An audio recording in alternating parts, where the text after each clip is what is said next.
Много важно за всички българи, които не живеят в България, но ще пътуват за почивка в България. Не си вземайте къси дрехи, като мен.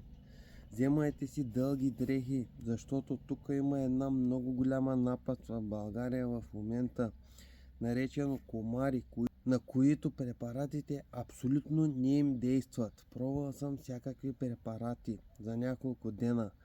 Пише 8 часа, за 1 час няма никакво действие. Хапят през дрехи, с препарати, без препарати. Мъжи какво ти искаш.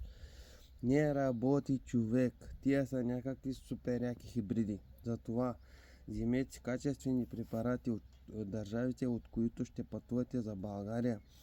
За да не съжалявате като мен. Не ми остана здраво място. Разберете. Искам да се приготвите.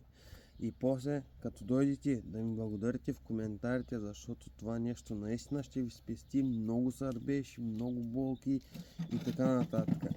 Надявам се това видео да ви е било полезно. Сега, живи и здрави и приятна почивка!